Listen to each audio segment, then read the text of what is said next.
Today, I'm going to fill up some blood bags with Halloween cocktails in case vampires or other visitors decide to drop by my house this Halloween. With these Halloween drinks, I'm trying to strike a balance between color, taste, and simplicity. I want them to be crowd pleasers. Not everyone wants a small booze-forward cocktail. Since these bags are a lot larger than typical cocktail glasses at 16 ounces, I'll be using more juice than I normally do. We don't need to fill them all the way to the top, but we don't want them looking too empty. Where do you get these blood bags? Off Amazon, of course. These came in a kit that also included straws and a funnel to make filling them up easy. However, I figured out that the bags open up wide enough that you don't really need the funnel. Since the blood type stickers are separate from the bags, you can use these bags outside of Halloween. A lot of reviewers said they like to prepare drinks in them and put them in the freezer. And since alcohol doesn't freeze, but the mixers do, it forms a really nice slushy after a while. These are a few test drinks I made the other day. One last point on the bags. Some of the blood bags are designed to hang up or sit down on a table. I like these because they'll stand up. Now, let's make the drinks. The first drink is called Blood of My Enemies. So I am going to put my enemies on the name. And I'm gonna just stick it on the bag before I make the drink.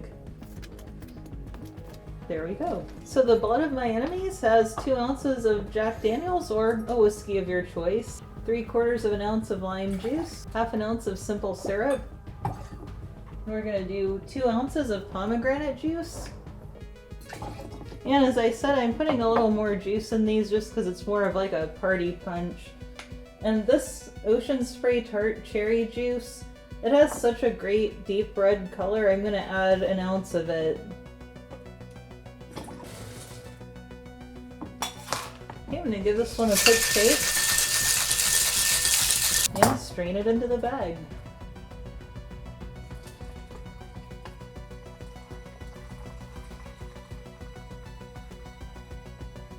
I'm gonna seal that up. These seal really well too, another reason I like them.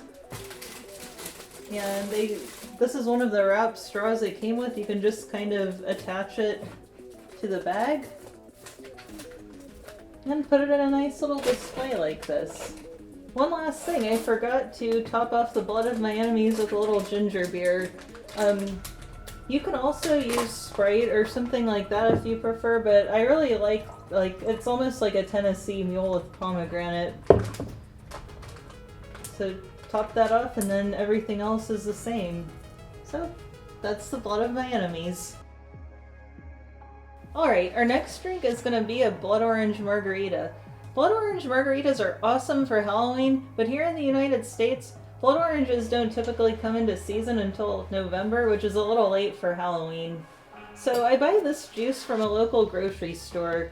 They also sell blood oranges year-round that are imported from Australia. So for the Blood Orange Margarita, I'm going to start out with 2 ounces of blanco tequila, 1 ounce of freshly squeezed lime juice, 1/2 ounce of agave nectar, and 1/2 ounce of Cointreau. So that's my usual margarita recipe. And to give it the nice color, stretch it out a little bit and make it more like a punch, I'm going to add 3 ounces of this blood orange juice. Okay, I've got my bag ready. I'm going to give it a quick shake.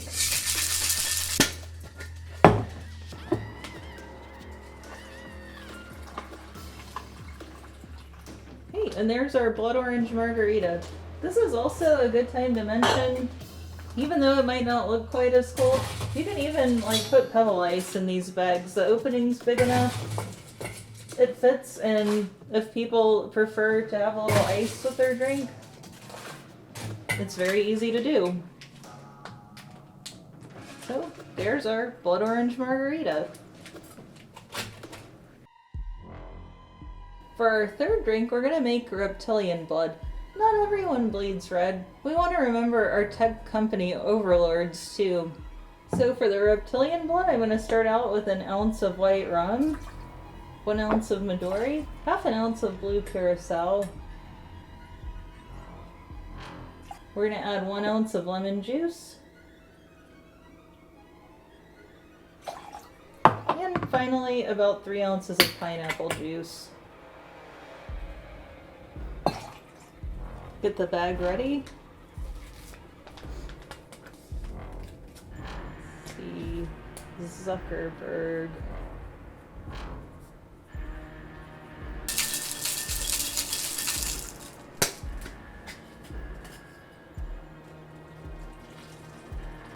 Strain that into our bag. Weirdo's blood looks really cool.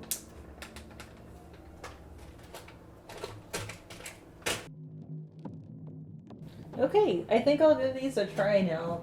I'm gonna start out with the first one I made, the blood of my enemies.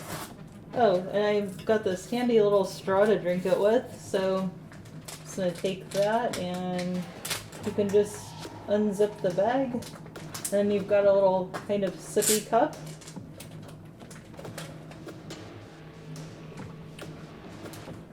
That one's really tasty. It's basically like a Tennessee mule with a little cherry and pomegranate added. I almost forgot the ginger beer, and that's one of my favorite parts. But yeah, it's not super strong, obviously, because I added a lot more juice than usual, but it's perfect to kind of sip on at a party or while you're waiting for trick-or-treaters or something.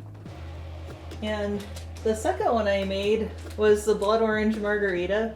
And I did decide to put ice in this one. I guess it looks like fine with the ice. So, you know, if you prefer it, you can use pebble ice. Regular ice would probably be a little harder to fit in the bag, but I think you could do it.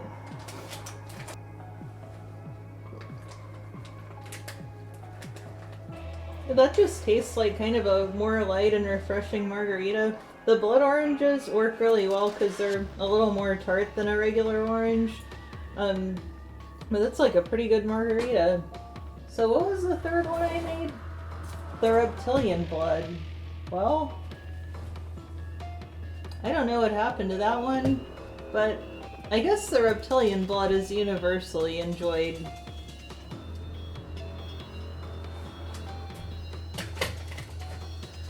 So let me know what you think of these blood bag cocktails.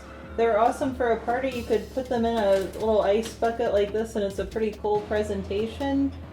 If you were having a bigger party, you could easily batch these and put these in some kind of like larger bucket or cooler. But as always, thanks for watching and keep it spooky.